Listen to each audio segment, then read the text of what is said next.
ഒരു പാട്ട് കേൾക്കുമ്പോൾ കാരണമൊന്നുമില്ലാതെ കണ്ണു നിറഞ്ഞിട്ടുണ്ടോ? ഒരു ശബ്ദം മാത്രം കേട്ട് പഴയ ഓർമ്മകളിലേക്ക് തിരികെ പോയിട്ടുണ്ടോ? അങ്ങനെയൊരു മാന്ത്രിക ശബ്ദത്തിൻ്റെ ഉടമയാണ് ഇന്ത്യൻ സംഗീത ലോകം ആദരവോടെ ഗാനകോകിലം എന്ന് വിളിക്കുന്ന എസ് ജാനകി. 40,000-ത്തിലധികം ഗാനങ്ങൾ, 5 പതിറ്റാണ്ടിലേറെ നീണ്ട സംഗീതയാത്ര, നിരവധി ഭാഷകൾ, എണ്ണമറ്റ പുരസ്കാരങ്ങൾ.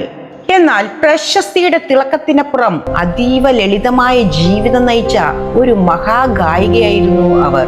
1938 ഏപ്രിൽ 23 ആന്ധ്രാപ്രദേശിലെ ഒരു സാധാരണ കുടുംബത്തിലാണ് എസ് ജാനകിയുടെ ജനനം. ചെറുപ്പം മുതൽ സംഗീതത്തോടുള്ള ഇഷ്ടം വളരെ വലുതായിരുന്നു. വീട്ടിൽ കേൾക്കുന്ന ഭക്തിഗാനങ്ങളും ശാസ്ത്രീയ സംഗീതവും അവർ ശ്രദ്ധയോടെ കേൾക്കുകയും അതുപോലെ പാടാൻ ശ്രമിക്കുകയും ചെയ്തു.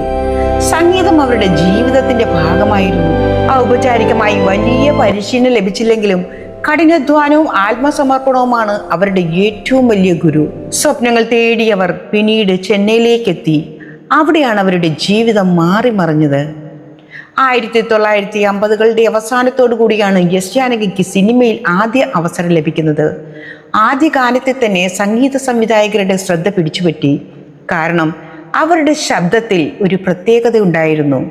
പ്രണയഗാനം, വിരഹഗാനം, ഭക്തിഗാനം, നാടൻപാട്ട്, കുട്ടികളുടെ പാട്ട്, എന്ത് തരത്തിലുള്ള ഗാനവും അതിൻ്റെ ആത്മാവോടെ അവതരിപ്പിക്കാൻ അവർക്കായിരുന്നു അസാധാരണമായ കഴിവ്. വേഗത്തിൽ അവർ ദക്ഷിണേന്ത്യയിലെ ഏറ്റവും തിരക്കേറിയ പിന്നണി ഗായികയായി മാറി. മലയാളം, തമിഴ്, തെലുങ്ക്, കന്നഡ, ഹിന്ദി തുടങ്ങിയ നിരവധി ഭാഷകളിലായി അവർ ആയിരക്കണക്കിന് ഗാനങ്ങൾ ആലപിച്ചു. ഒരു നടിയുടെ കഥാപാത്രം എങ്ങനെയാണോ അതനുസരിച്ച് ശബ്ദത്തിൻ്റെ ഭാവം മാറ്റാനുള്ള അത്ഭുത കഴിവ് ജാനകിക്കുണ്ടായിരുന്നു. അതുകൊണ്ട് തന്നെ അവർ പാടിയ പല ഗാനങ്ങളും കേൾക്കുമ്പോൾ അത് യഥാർത്ഥത്തിൽ കഥാപാത്രം തന്നെയാണ് പാടുന്നതെന്ന് തോന്നും. അതാണ് ഒരു മഹാനായ പിന്നണി ഗായികയുടെ ഏറ്റവും വലിയ വിജയം. ദക്ഷിണേന്ത്യൻ സംഗീത ലോകത്തിലെ മഹാന്മാരോടൊപ്പം എസ് ജാനകി പ്രവർത്തിച്ചു. ഇളയരാജ, MS വിശ്വനാഥൻ, AR റഹ്മാൻ എന്നിവരുടെ എല്ലാ സംഗീതത്തിൽ അവർ അനശ്വര ഗാനങ്ങളും സമ്മാനിച്ചു. അതുപോലെ തന്നെ KJ യേശുദാസ്, SP ബാലസുബ്രഹ്മണ്യം തുടങ്ങിയ ഇതിഹാസ ഗായകരോടൊപ്പമുള്ള ഡ്യുയറ്റുകൾ ഇന്നും സംഗീതാസ്വാദകരുടെ പ്രിയപ്പെട്ടതാണ്. ഇന്നും റേഡിയോയിലോ ടെലിവിഷനിലോ സോഷ്യൽ മീഡിയയിലോ അവരുടെ ഗാനങ്ങൾ കേൾക്കുമ്പോൾ കാലം പിന്നിലേക്ക് സഞ്ചരിക്കുന്ന പോലെ തോന്നും. എസ് ജാനകിയുടെ സംഭാവനകൾക്ക് രാജ്യം നിരവധി അംഗീകാരങ്ങൾ നൽകി.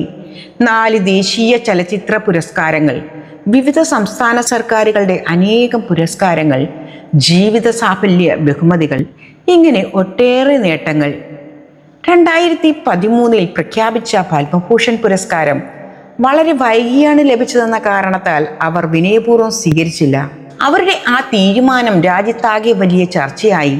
അത് അവരുടെ ആത്മാഭിമാനത്തിൻ്റെയും വ്യക്തിത്വത്തിൻ്റെയും ഉദാഹരണമായിരുന്നു. എന്തുകൊണ്ടാണ് എസ് ജാനകി ഇന്നും നമുക്ക് പ്രിയപ്പെട്ടതായിരിക്കുന്നത്?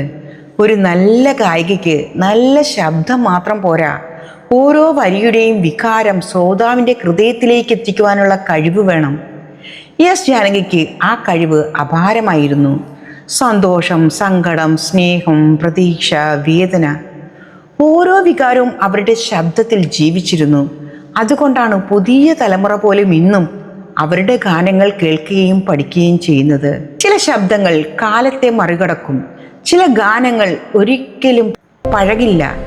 അങ്ങനെ തലമുറകളെ ബന്ധിപ്പിക്കുന്ന അപൂർവ ശബ്ദമാണ് എസ് ജാനകിയുടേത്. അവരുടെ സംഗീതം നമ്മെ ചിരിപ്പിച്ചു, കരയിച്ചു, പ്രണയിപ്പിച്ചു, ജീവിതത്തെ കൂടുതൽ മനോഹരമാക്കി.